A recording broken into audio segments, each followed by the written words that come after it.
Welcome back, everybody. We're on It's part hot. 2. It's getting a little spicy in here. It's not spicy. Hang on. I think I gotta go, guys. I think my hand's falling off. Did you touch one of Batista's hot lunch bags? Is that the problem that we got? Shit, I think he left. Nonetheless, we are on the hot tags, some topics that are going on this week that we felt the need to talk about. Two ones that I'm going to throw out immediately that are really like the stupid, silly topics of the week kind of a thing. Then we're going to get into the three that really matter, the ones that have a lot behind them. First off, on the kind of stupid ones, Paige was talking about the other ideas that they had for calling her something other than Paige when she was going with her character ideas and stuff like that. What do you guys think of these? She was almost called Echo and Mara. You want to know why? I don't like Mara, but Echo could have worked. See, I'm the opposite. I think Mara could have fit her, but Echo seems a little weird. Yeah, they want to call her Echo because when she screams, it makes an echo. Well, then they would have had to have like some kind of an echo back and forth thing. And then I would have just hated her because I hate that scream. Yeah, exactly. Just have Brock Lesnar next to her all the time. They can scream back and forth. They got the same scream. I like that. I don't know. I think both of those could have worked. I hate when they give everyone these generic first names kind of things. I like it better when either you're given a name that's like named after something or like you get a first and last name. I'm more a fan of that than people just getting first names. Hint, hint, Cesaro. Hint, hint, Biggie. So if when it comes to stuff like that, yeah, it's just either you have an interesting name instead of something simple like that. Yeah, I kind of agree. I mean, I also don't understand how WWE can own the name Paige and stuff. Like, you can own, The Undertaker when it comes to wrestling, or you can own Bray Wyatt or whatever, but, like, Paige? It's be like, nobody in wrestling can be called Paige. That is weird to me. Yeah. If she was, like, the AJ Lee thing, or, like, she should be Charlotte Flair, not Charlotte. Exactly. I feel like WWE's in that mindset now that they're like, they have to trademark everything, so they give something simple like that. So if they trademark it, which they will, then no one else can use that, and I guess that makes a lot of sense. But at the same time, you can't blame them for names. You can't blame them for being like that. Who was the last guy that they didn't trademark? CM Punk.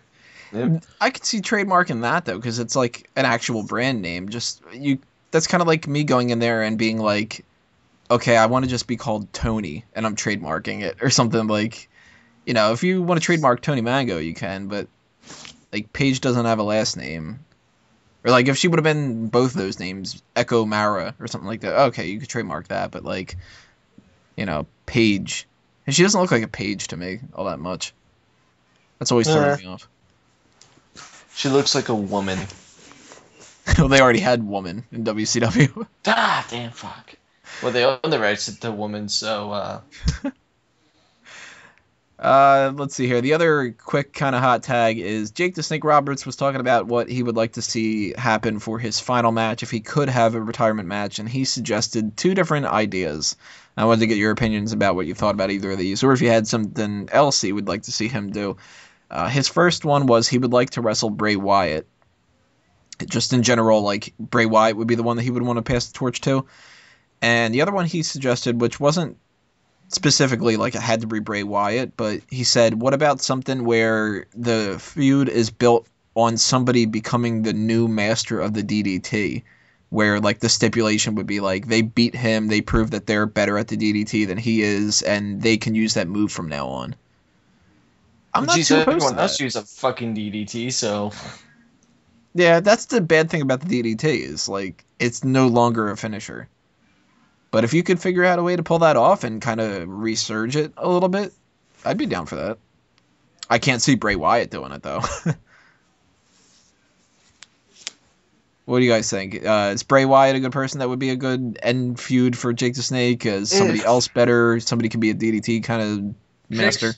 Jake's already had his last match. It was with Age, and he lost. Yeah. 22. I got 3 of those. I will say one thing though, if it was Jake the Snake in his prime against Bray Wyatt, I wouldn't mind seeing a feud like that. And like watch it turn out to be that Bray's like not afraid of the snake or something like that and like gets all up into it. Like if they could have done something like that, I would have been really into it, but I don't want to see that now and I really don't care. The second one, the DDT thing, if they're able to make it work, then good for them, but the issue is the DDT is everyone fucking uses it now, so it's kind of pointless to try to make it in the way of so that no one else, to make it special like that. There's no way that they could do it now. Yeah, you'd have to do like a special DDT for it to matter now, and even then, it doesn't end matches. It's just like something to switch it up. The only DDT that ever gets anyone to like does a real like false finish, like they think the match might end, is when Orton does the DDT off the ropes. Yeah, that one. Even that, I wouldn't think. Even now, I don't know. I don't think that, but like it's one of the few falls that the fans get into. No, they always do, but I think that's a good signature move if you ask me. Mm-hmm. That one at least. That's what it is. Yeah, like something like that's a good signature, but just a DDT. Even back then, I feel like that's so fucking simple that like that is a finisher to me. If I like was watching back then, I feel like that would be such a simple one, and that it wouldn't be as effective. To be honest, I'll tell you what looks like a finisher though: tornado DDTs. Tornado DDTs, like yeah. It depends if the guy who's taking it spikes it or not. Then it looks like yeah. A finisher. Oh no, that one DDT that which one Kalisto did at let's see, what would it be, Rivals? What's his face? That was fucking vicious. Like something like that could be a finisher. Yeah, and I can't see somebody like Kalisto wrestling Jake the Snake Roberts. Yeah, He'd be bouncing all over the place, and Jake would just be like, hold on a second. hold on, let me go pet my snake. I can't keep up with you. All right, let's get into the three huge topics that we have here. This, unfortunately, came about right after we had recorded the episode of Smack Talk from last week, so we didn't get a chance to talk about it, really. We touched a little bit upon it since then, but I figured we'd set a little bit of time off for this one. WWE has this lawsuit going on with, well, it's not really WWE, but Dr. Chris Amann, or Amann, or however you pronounce it, the doctor, physician in WWE, has this lawsuit against CM Punk, a whole defamation allegation kind of thing.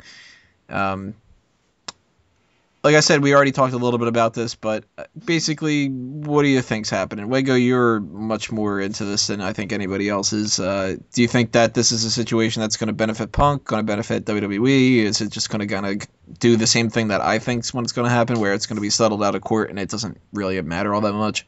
You'd think I have a lot to say, but unfortunately there isn't a lot out there to make a valid opinion on anything, and anyone that thinks they have the answers, you don't.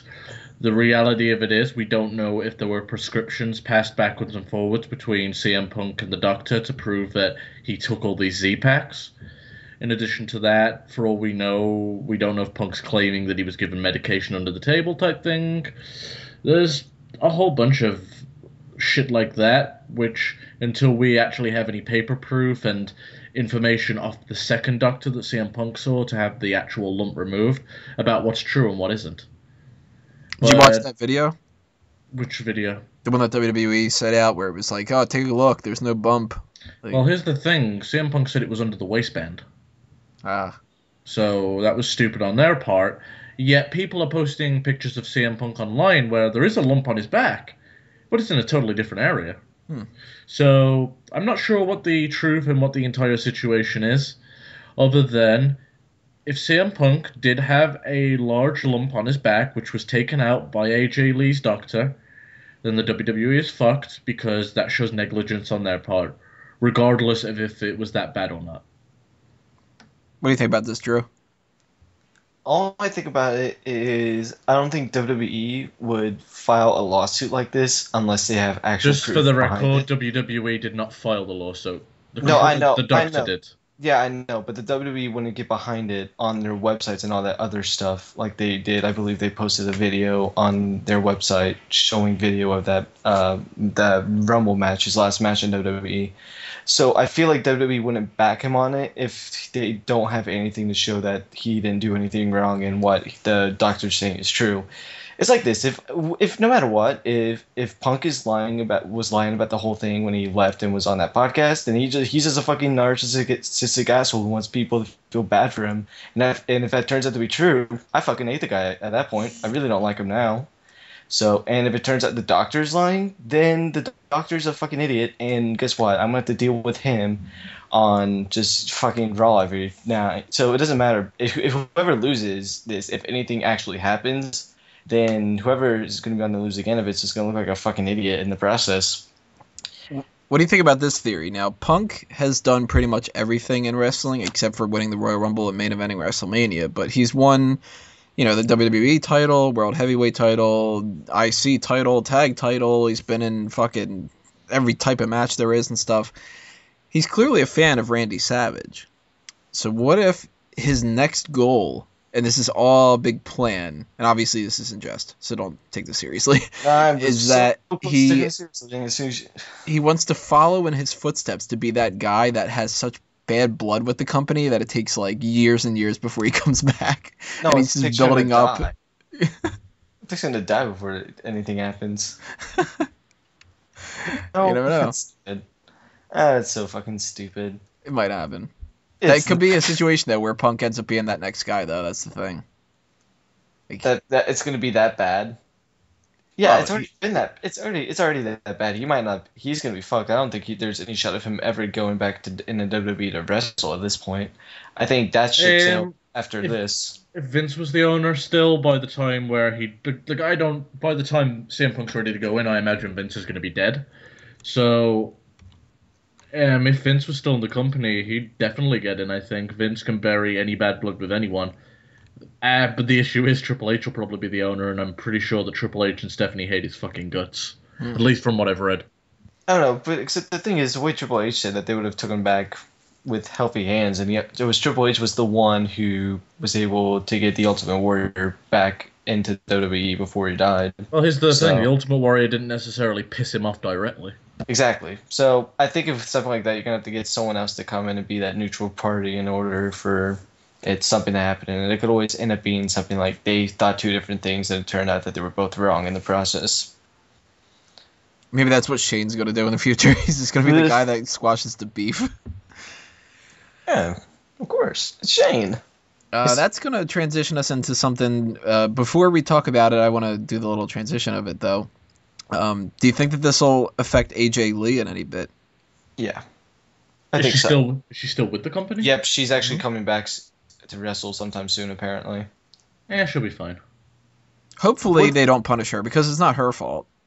Yeah, she's definitely going to get the CM Punk chance like no fucking other now. Well, there was a situation that is happening now with AJ Lee that this is something that could end up hurting her, and that's the hashtag Give Divas a Chance was trending on Twitter, and this all kind of started with, and I'm going to do a little rant here as far as Stephanie McMahon's first thing. Stephanie tweeted out, "Thank you to Patricia Arquette for having the courage to fight for women's rights on such a grand platform. Hashtag use your voice." The reference that she's talking about is at the Oscars, and if you are interested in the Oscar kind of coverage, I did a little review point of that on Fanboys Anonymous, and we have the list of the winners and all that on Fanboys Anonymous as well. Patricia Arquette won Best Supporting Actress for Boyhood. Now, Boyhood is a movie where it is basically she's just a mom, And just for the record, Tony, you remember the Buzzer Show? She was in that. The movie is, it's an interesting movie and stuff, and she's got a good performance, deserve to win. It was fucking boring. I thought it was a decent watch. I'm not going to ever watch it again, but, But she goes up there to accept her Oscar, and she turns that into a whole big thing about, but we got to fight for women's rights and equal pay and all this other kind of stuff, and it's like, come on. Like, I watch the Oscars for the movies, not the political bullshit, and that's any political thing, even if I support it. Like, if I wanted to watch that, I'd watch CNN. Or actually, I know I'd probably watch The Daily Show because that's a lot easier to stomach. But if I am going to watch somebody bitch and complain about these different things, whether it's Alzheimer's or it's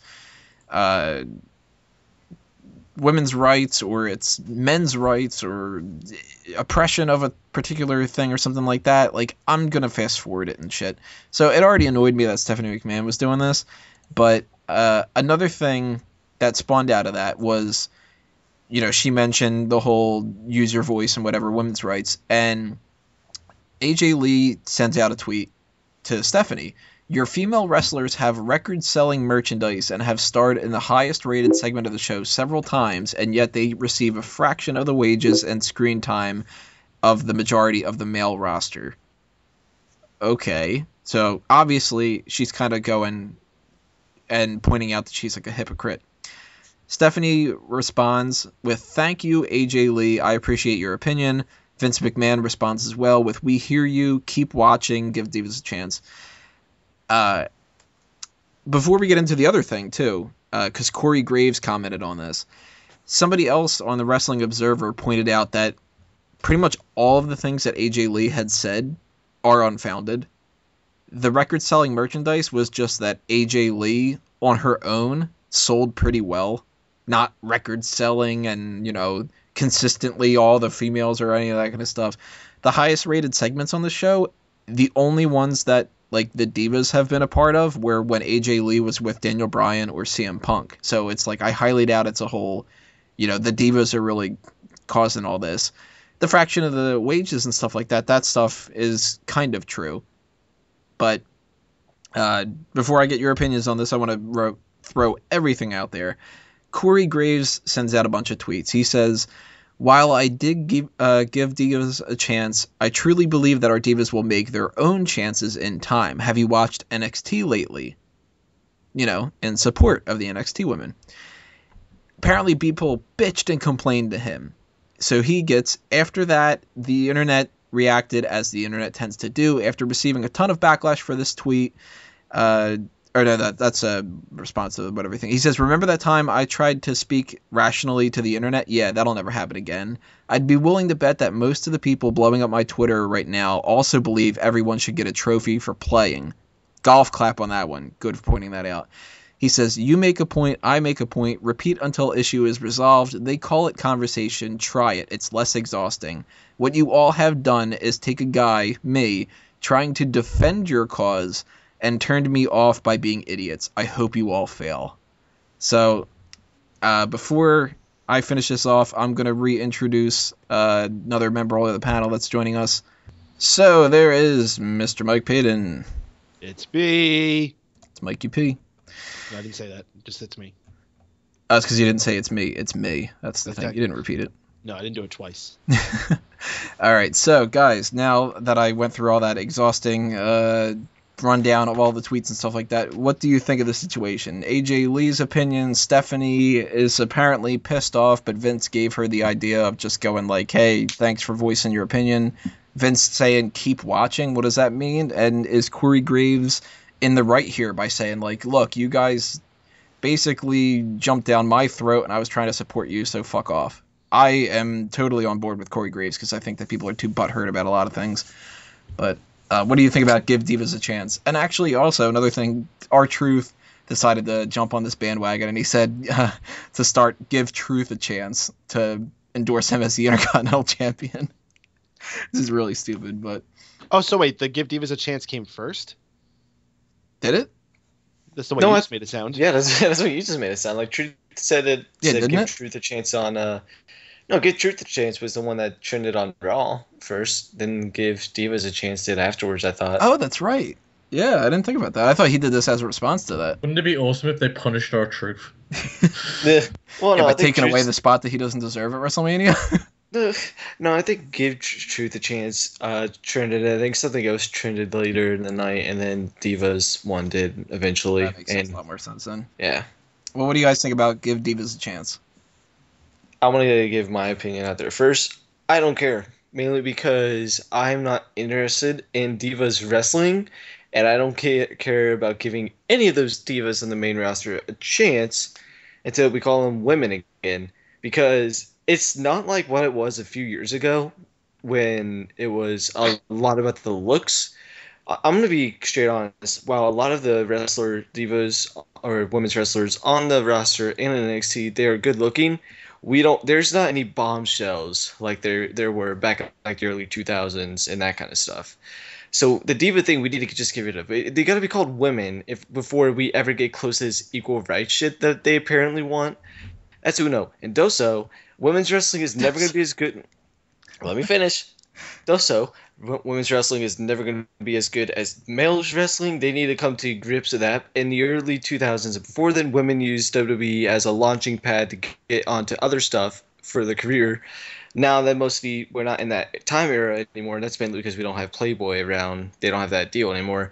The reason why they not for some reason now want to be wrestlers, that's because a lot of them have apparently been wrestling fans. So yeah, good for them about that. But the issue is, I think this is going to be brutally honest. I think the wrestling industry they're never going to get as much attention as they probably deserve, and by that I mean no one's going to care enough about them. I think this is definitely a male dominated profession, and it's going to stay that way for a long time. And I think women need to realize that they might be able to get something worth noting out of all this, like more airtime. But who cares? Because divas on the main roster, they suck. I'm a strong, independent woman wrestler, and I need no man. Yeah, exactly.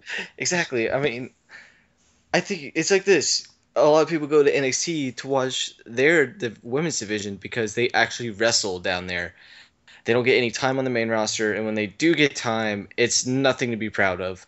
Like, the most memorable Divas match I remember from last year was Stephanie and Brie, and that match was okay at best for a Divas match. So, and that got like 13 minutes or something like that, which it deserved the 13 minutes. And that was when they were doing this big push for Divas women's wrestling. Then they had 2 Divas matches on like all the shows in like the late part of 2014. So just to be brutally honest, I think Corey Graves is right. He was trying to help him, but as soon as people, I don't blame him for backlashing like that. AJ might get in trouble from that, if anything, and I think not much will come out of it. I'm gonna keep watching, and I think McMahon was just saying stay tuned for the sole purpose of fuck women apparently. So I'm not saying that. Stay tuned, keep watching is definitely a better tweet than McMahon going, we hear your voice, fuck you. So yeah, so essentially they're not going to get what they want, and sucks for them. It's pretty much what I'm going to get at. I'm not trying to sound sexist. If I did, I'm sorry about all that stuff. I was just being brutally honest when it came to all that. No, I don't care if you think I'm sexist, so go fuck yourself. But as far as this whole incident goes, I think it's just that. It's an incident that's not going to amount to much more than that. I'm of the opinion that they are given chances. They're given different chances. And the reason they're not given as much opportunity as, say, the NXT Divas is because every time they've been given opportunity, they've squandered it. Yeah, exactly. There has been there is plenty of times where they've gone ahead and given the Divas a longer match than they normally would. And 9 times out of 10, they fucked that chance up. Mm-hmm. If you're not going to prove that you're deserving of it, then why should they give it you? The reality That's a generalization. You're saying a whole sex should be damned because of a few bad matches? Here. Well, the guys go out there and have fucking awful matches all the time, too. Should all the guys have their matches cut? Oh my god, Peyton, not what I was saying. Anyway, so as I was going on, here's the thing. There's also a different talent pool on the NXT roster to the WWE main roster. Let's count how many active WWE women's wrestlers on the main roster are actually that good. You've got Nikki and Brie, which I'll give credit where credit is due. They've improved. They're pretty solid workers now. Then you've got Paige. AJ Lee's practically not around. And Natalya is one of those veterans that they're kind of trying to make a manager now. So you only really have 3 active women on the roster that throw Naomi in there. That are any good. I don't find Naomi that talented. Well, most people do. She has a big butt. And I'm just throwing it out there, man. Everyone likes to talk about how great the Divas division was in the late 90s. How many women's wrestlers were there then? Yeah, I never thought that the Divas division was great. Ivory sucked ass. Fucking Mae Young was still wrestling. That whole division was awful. I don't know why people consider it anything. To be fair, though, I wasn't watching when it was the heyday of Lita and Trish, so... And that wasn't that good, to be quite honest. Trish wasn't that good in the ring. It was Lita and Trish. What other girls were there for them to fight with? Isn't that as with good like as everyone wants to Jacqueline say and like shit? how great that time was? What other women were there around that were so wonderful? Well, I don't think any person here says that. No, but in general, when people talk about the great days of women's wrestling, they talk about that, and they're fucking wrong. You want to talk about the good days of women's wrestling? We're going back to the 1950s. Right. Here we go. But they also, a lot of the people that say that are also the same ones that go, dude, everything in the Attitude Era was amazing. And then when they actually go back and watch it, they're like, you know what, that character sucked, and you know, we had Chaz and shit, like, you know, so they just look at anything through rose-colored glasses like that. But yeah, rose-colored reviews normally suck. But yeah, so my general opinion is they're given opportunities, not necessarily the same ones, but the opportunities they are given, they need to use better. And until they start doing that, that's going to be, as far as the main roster and main show goes, they're fucked. Well, no, hold on a second. You could say that, but those 4 women who were involved in that match Monday have exceeded at opportunities that they've been given. Definitely. And to just be given a 10-second match like that is fucking atrocious. No matter who you are. Even if you've made mistakes before, the only way you're going to get better is to give more time. And like on a 3-hour fucking show, we can't give more than a 2-minute combined total segment time for these girls. That's pathetic. I never said that 10 seconds was... I never said that 10 seconds was right. I'm just saying in general with this whole hashtag movement, which is exactly what it is, it's a hashtag that's going to fizzle out, they're not as fucking mistreated as they'd like to think. Do you remember back in like 2014 when they had like 4 Divas matches on shows? I remember that, and I fucking hated those shows. So there's a chance where they had the opportunity to, and they apparently fucked that one up because now they don't get anything. Actually, if I recall right, most of those Divas matches were actually pretty fucking good. There's extremes with this, and a lot of people, when they're in some kind of like a movement idea, they don't like to pay attention to the idea of extremes.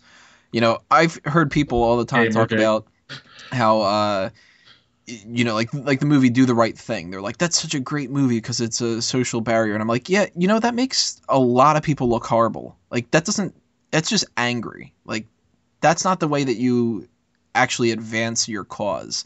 And Ferguson is another example, and the idea of the women's wages and stuff like that. It's like, yeah, equality should be equality, but also there should be treatment based off of merit, no matter what the situation is. Like, in my mind, if you're going for a job interview, it shouldn't matter what race you are, what ethnicity you are, what background you come from, if you were rich or poor, or if you're a man or a woman or whatever. It should depend. You are getting interviewed for a job. You get paid based off your job performance.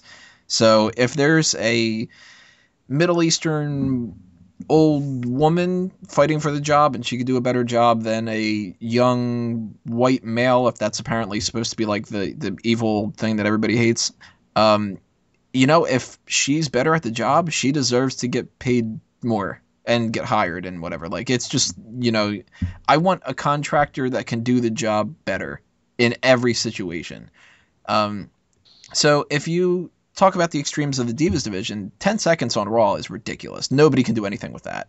Definitely. But a lot of the people that are backing the Give Divas a Chance movement are talking about how, like, well, why don't they get their 15, 20-minute segments and stuff? And it's like, whoa, all right. Now you're talking about, like, why don't we give them a fucking Iron Man match every minute? And you're like, there's men that don't get that opportunity that deserve it too. Like 20-minute segments go to main eventers. Show me a diva that's got popular enough to be a main eventer. And some people might say they haven't been given the opportunity for that. Well, fucking Trish was getting pops like main eventers were, so fuck you.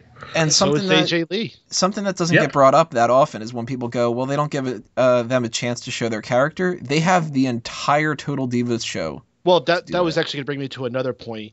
How can people possibly excel given the material they're given? Total Divas is such fucking garbage.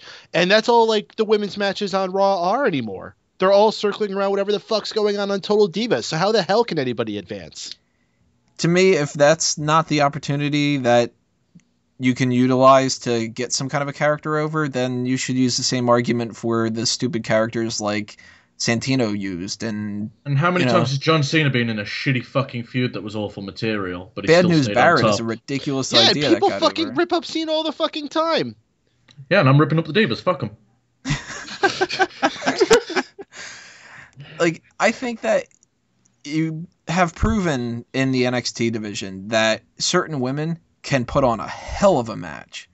And those women deserve to get every opportunity that they should have to put on a hell of a match. You know, if you give me like a Charlotte versus Paige on a pay-per-view, I would want them to have adequate amount of time.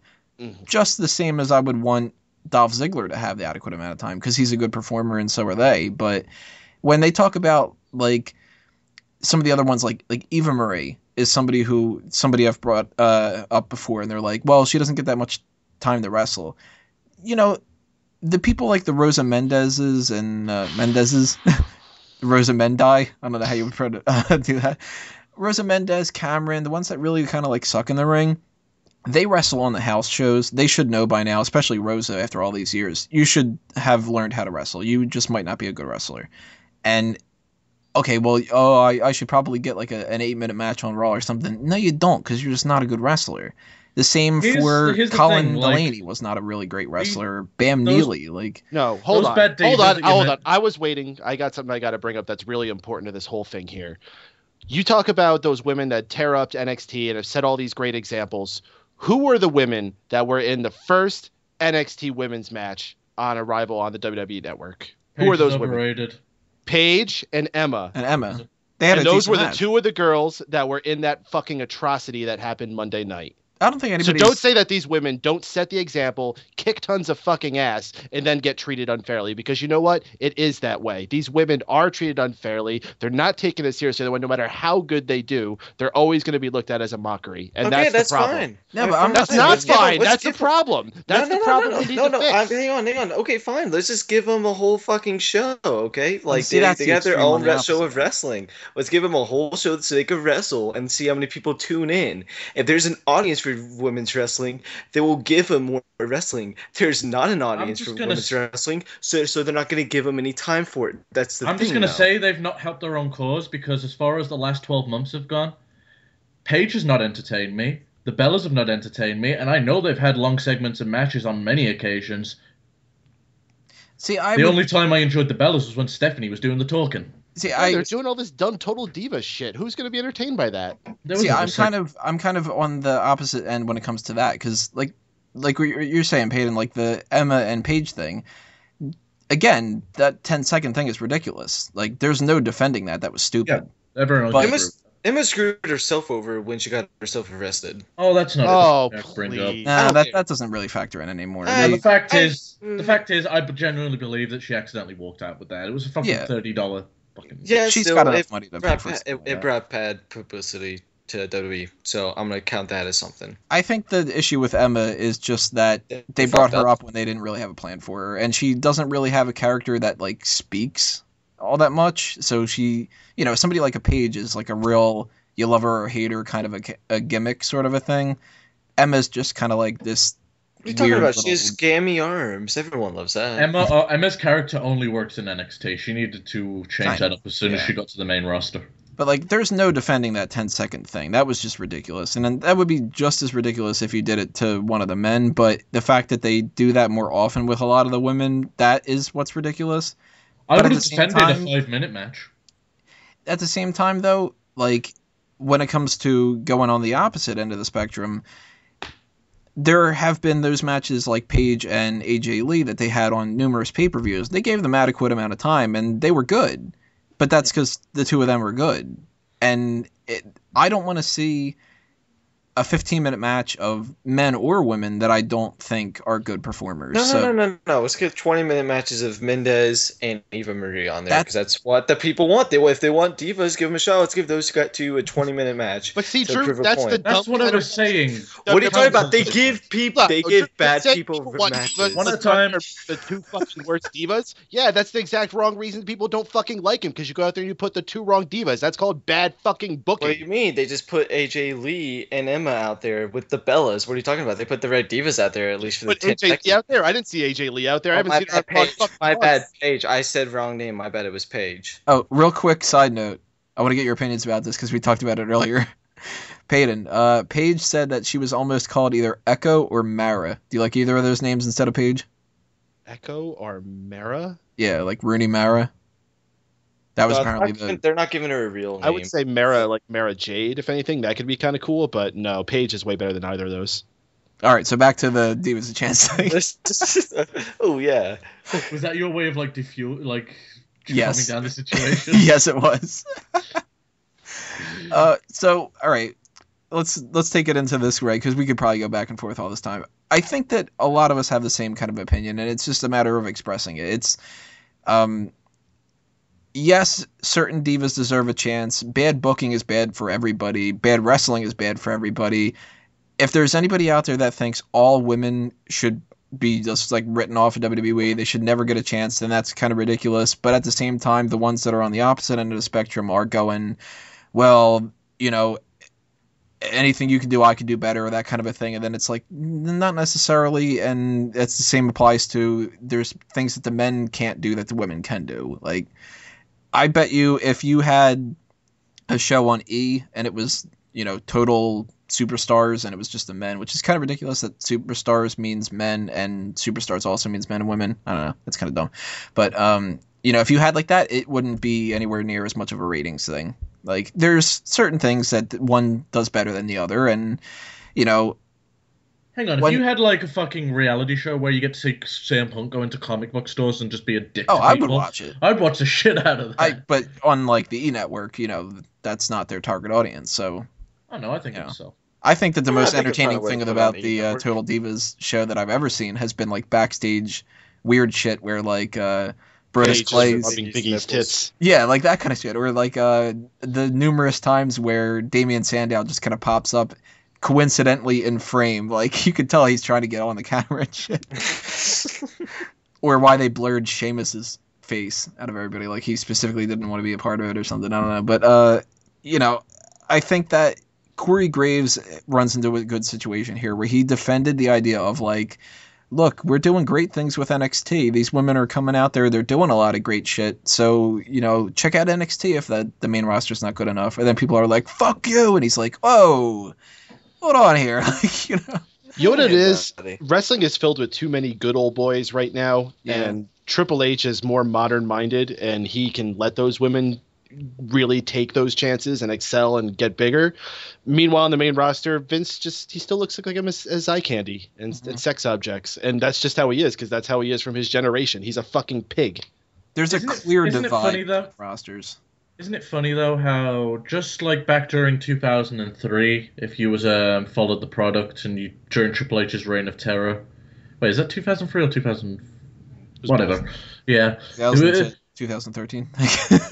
During Triple H's reign of terror, where he was the champion and everyone knew he was banging Stephanie, they always used to go, man, when he takes over the company, it's going to fucking suck. Mm-hmm. And here we are, about a decade later, and you're all begging for Triple H to take over. Yeah, funny how that could... I was always excited for Triple H taking over. I'll admit, I thought it was going to suck. I've always been a big Triple H fan. Yeah, but isn't it funny, though, like how fucking things have done total 180? I love it. That happens quite a bit, though. I mean, look at all the people that are like, CM Punk is going to be the main guy for years to come. Yeah, honestly, I mean, there's no reason any of us should have thought any different. The guy's always been a student of the game. He's always had a lot of respect for the history of the business. He's a guy who we saw take his lashings when he got himself in trouble, wasn't a baby about it, worked himself back up. And regardless of what anybody says, he earned everything he got as far as his career goes. Yeah, as a performer, he's one of the best. Mm-hmm. I know Jim Cornette can't stand him, but that guy's a Hall of Famer and a well-deserved one. Jim Cornette can't stand a lot of people. He gets pissed off at, like, the worker at Arby's and stuff. To be fair, Wendy's douchebags. Was it Dairy Queen? Was it Wendy's? Yeah, Dairy Queen, that's what it was. Oh, I had some Arby's the other day. That was good. Oh, fuck. A plug for Arby's. I want Wendy's. I want some Dairy Queen now. I haven't had that for years. I have Dairy Queen right by my house. Fuck! One other thing that we had mentioned earlier that I want to get your opinion about real quick, Peyton, was Jake the Snake Roberts had said 2 ideas or what he would like to do for his final match would be to wrestle Bray Wyatt or to have some kind of a stipulation where the person who beats him becomes the new master of the DDT. Either of those sound interesting to you? No, because that would probably require Jake the Snake to take his shirt off. Well, maybe he'll wear that thing he used to wear in '96. that covered everything. Yeah, I'm good. Dude, he looked like shit in 1996. Yeah, I need to wrestle in 2016. Are you serious?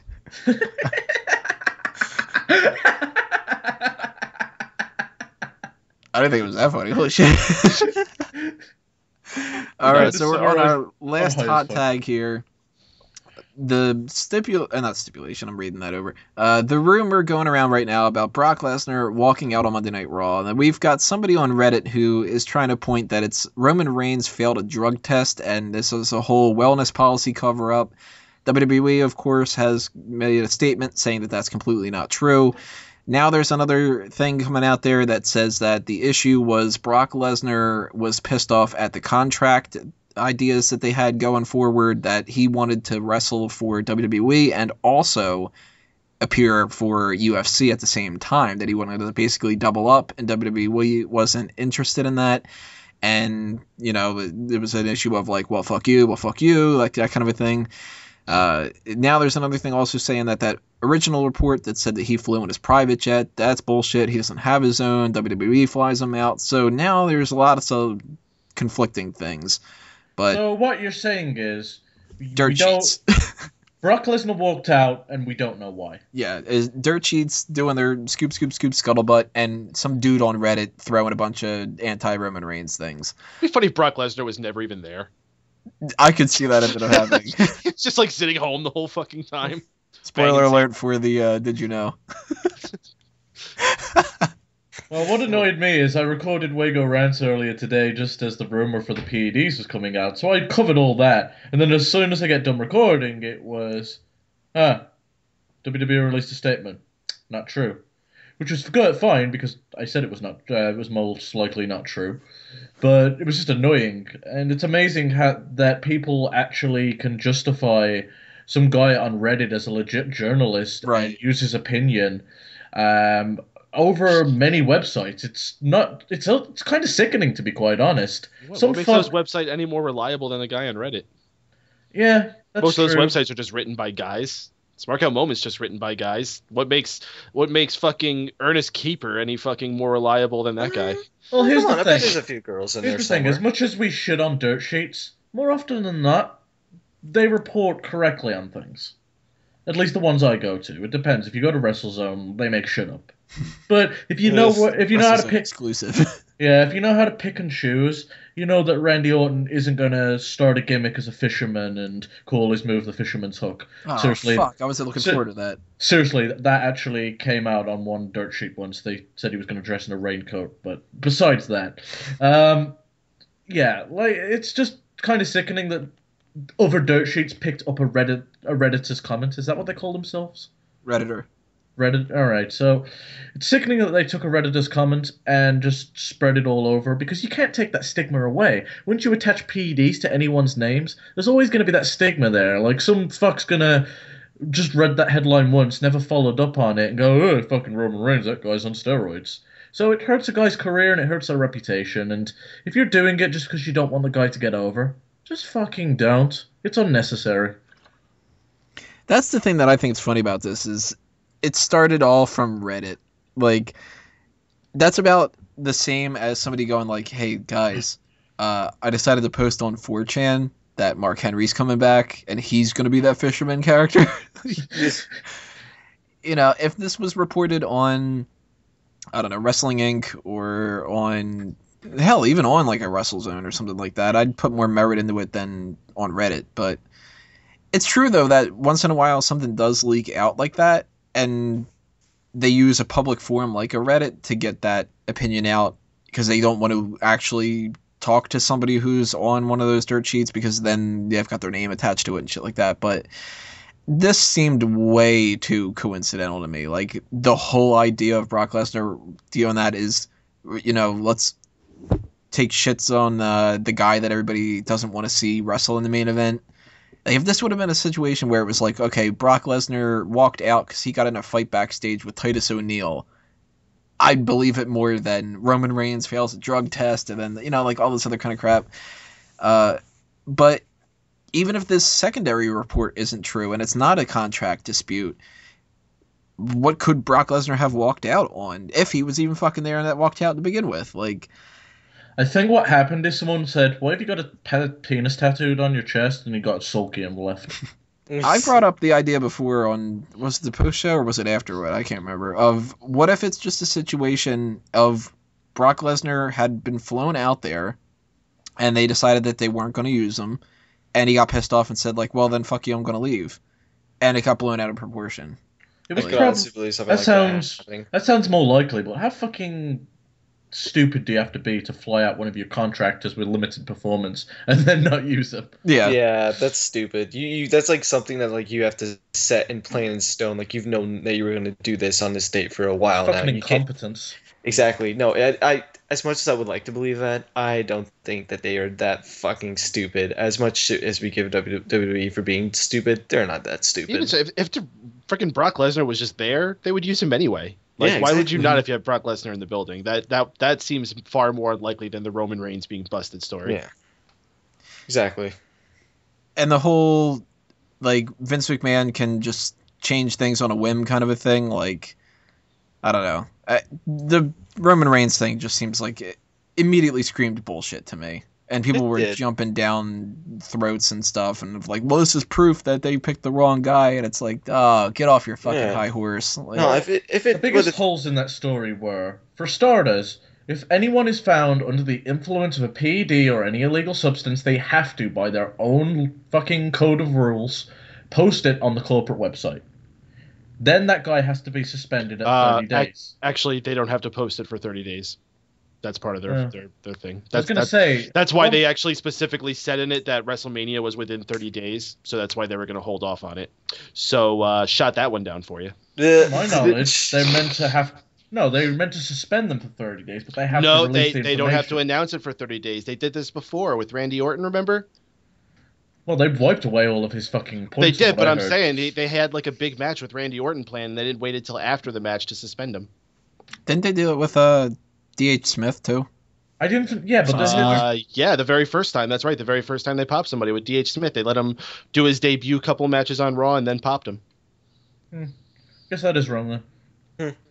Yeah. It's just like this. The only thing that really matters, if this was ever to be true, which it's not, but if it did turn out to be true, just like the build up to WrestleMania would be interesting as fuck, and it would actually be extremely interesting to tune in and watch Raw just to see what the fuck they do each week with the main event.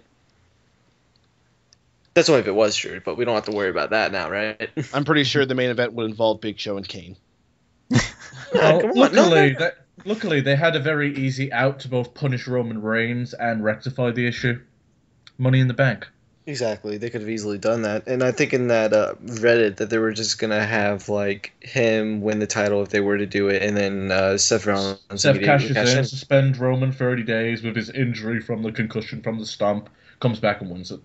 Exactly. They could have easily done it, get away with the whole situation if they really wanted to, but I think it would have been interesting to see how they would rearrange everything, because people mentioned that they could, that in that report I think it said like he would have easily jobbed who was it, Brian, and be perfectly fine. Yeah, those two. Which fuck, dude, if you were like Cena for like the 50th fucking time, like couldn't you picked like someone else maybe as like a possible person at this point, like have Reigns lose his number one thing because he pisses someone off backstage or something like that, like. One interesting note I found about the report, which the reason that Brock was so mad about Roman not being pulled from the card was that he didn't want to be associated with a PED user because the UFC are hot on it right now. Yeah, something like that makes sense too, but highly doubt it would have happened. Now, just playing devil's advocate here, if Roman Reigns did fail a drug test, and if they do go with Brock Lesnar versus Roman Reigns at WrestleMania and did a cash-in afterward, what would you guys do if you were in Vince's position? Would you have Reigns win the title, then get cashed in on and lose it? Or would you have him lose the match and have Rollins cash in on Lesnar? Because that's what I would do. It depends how interested I am on re-signing Brock Lesnar. Sorry, you finish it. No, I thought you were done. You can finish it. So, here's the thing. Brock Lesnar wants more money. And if Roman Reigns is a liability, and I think I can still sign Brock Lesnar, and I think his contract is going to be worth it in the long run, I put the title on Brock. Plus, Brock's probably going to be also pissed off too because of Roman Reigns popping for steroids, and it might soothe it, or it might, I don't know, how do I phrase it, but it might make everything go away. Suv. Yeah, there we go. Nope. Don't even have the Money in the Bank at WrestleMania. Brock Lesnar pins Roman Reigns clean in the ring, in the middle, 1, 2, 3. Just shock people like you did last year with Brock Lesnar pinning The Undertaker and ending the streak. Everyone thinks Roman Reigns is shoo-in to just grab the title and be the guy going forward. Nope, fuck you. Brock Lesnar, still a beast. Yeah, what if I call this people in questioning? I'm just going to say... Well, see, here's the thing that a lot of people tend to not realize. Brock Lesnar's contract began the night after WrestleMania. Therefore, his contract extends beyond WrestleMania. Imagine Steph's pop if you beat Lesnar on the fucking Raw after, because that show's always crazy. Now you see where I'm going with this. Brock Lesnar comes out the night after WrestleMania, all super cocky and talking about... He could even like start making jabs about like how he's going to take the title to UFC or some shit like that. And then have Seth Rollins come out and get the cash in. Drew, the only issue is Brock Lesnar would be healthy, and I don't buy Seth killing Brock Lesnar. That just puts Seth over even more. Yeah, that's true. You could find ways to get Brock fucked up. You could fucking trip while falling out the ring or something. Or payment. Hey, May loses after this like big, beats Undertaker, beats Roman Reigns, beats Cena, and all this other stuff. But then he gets to the ring, he just like slips on a fucking untied shoelace, and it knocks him out. He's like laying there unconscious for like 5 minutes, and Seth just comes out, shrugs, and just pins him. Yeah, all you hear is fucking Seth's angry music. Huh. All right. Puts one foot on top of him. 1, 2, 3. Ding, ding, ding. I'd be perfectly okay with Brock staying around for another year and not losing it till next Mania anyway. Drew, round us out. What would you do with cash-in? Cash-in, just... let me fix my mic here. For the cash-in, I would just do it simple. Either do it night after WrestleMania, or I would have just simply have Roman Reigns lose at Mania, and then him getting pissed off attacking Brock Lesnar, and then have Seth Rollins cash in afterwards. Alrighty, guys. Big discussion that we had in this hot tag segment. Hopefully you guys had a lot of fun with that. Stay tuned. We're going to get to the rest hold, and then we're going to come back and start talking about Fastlane.